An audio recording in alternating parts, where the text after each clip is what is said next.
Okay दोस्तों, जैसा मैंने आप लोगों को बताया था कि हम एक सीरीज चालू करने वाले हैं जिसमें account from zero to hero आपको बनाना चाहते हैं, ताकि आप लोग भी अकाउंट्स को अच्छे तरीके से समझ सके और उसका बेनिफिट उठा सके। अकाउंट की वजह से बहुत सारे बच्चे एग्जाम्स के अंदर बहुत सारे प्रॉब्लम फेस करने पड़ते हैं, या रियलिटी लाइफ में भी जब प्रैक्टिकल जाएंगे तो अकाउंट्स में से बहुत सारी चीज़ें उनको जो नहीं आती है, तो जब रियल लाइफ में आ जाती है तो उनको बहुत सारी प्रॉब्लम फेस करनी पड़ती है। तो इसीलिए हमने ये सोचा है कि हमारे जो भी व्यूवर्स हैं, जो भी सब्सक्राइबर्स हैं, सारे लोगों के लिए हम लोग ये करेंगे कि भाई अकाउंट्स का बेसिक एटलीस्ट नॉलेज हो उन लोगों को, ताकि वो लोग अपने एग्जाम्स को समझ सके और प्रैक्टिकल लाइफ में उसका यूज हो सके। ठीक है ना? तो इसके लिए पार्ट 1 डे 1 के अंदर की फर्स्ट रील है ये, जहां पर अकाउंट में आपको कुछ नहीं समझना है। सिर्फ और सिर्फ आप लोगों को क्या ध्यान देना है, अकाउंट्स को समझने के लिए सिर्फ ये टाइप्स ऑफ अकाउंट ध्यान रखना है। ठीक है?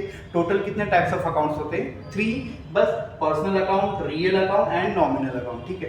पर्सनल अकाउंट कौन सा अकाउंट होता है? पर्सनल अकाउंट के अंदर क्या चीज आती है? Name of the person, name of the place, name of the group, organisation, किसी भी चीज का नाम होगा। ठीक है? Then real account, real account के अंदर अगर आप लोग देखोगे तो एसेट्स या कोई भी प्रॉपर्टीज होगी। आफ्टर दैट नॉमिनल अकाउंट के अंदर क्या चीज आती है? इनकम एक्सपेंसेस आती है। ठीक है? अब बाकी की डिटेलिंग आप लोगों को नहीं करना, आप लोगों को इतना ही समझ के रखना है कि पर्सनल अकाउंट के अंदर नेम आता है, पर्सन, ऑर्गेनाइजेशन, ग्रुप, कम्युनिटी, कोई भी चीज का नाम होता है।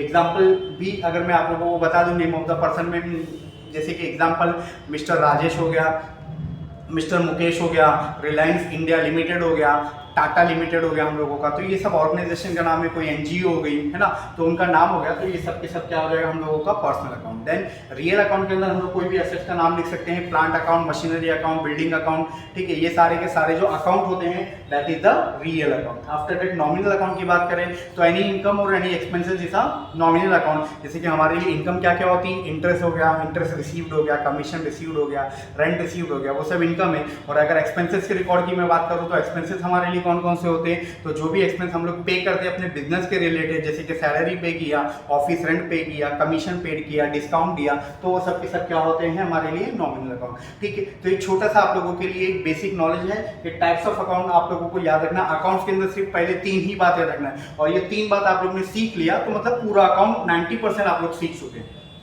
ठीक है? तो क्या है personal, real and nominal account? इसको अच्छे तरीके से आप लोग याद रखिए और इसको नाम से आप फ्रेंडली हो जाइए, तो जब अगली रील आपको आएगी तो इसके बारे में और डिटेल आप लोगों को फील होगी। ठीक है? इस तरीके का नॉलेज गेन करने के लिए, अकाउंट्स को प्रैक्टिकली समझने के लिए और हमसे हमेशा कनेक्ट रहने के लिए आप हमारे यूट्यूब चैनल MN क्लासेस और Instagram channel MN group of education से कनेक्ट रहिए, ताकि हम ज़्यादा से ज़्यादा आपको नॉलेज दे सके और आप ज़्यादा से ज़्यादा उसका बेनिफिट उठा सकें। ठीक है? Okay, thank you.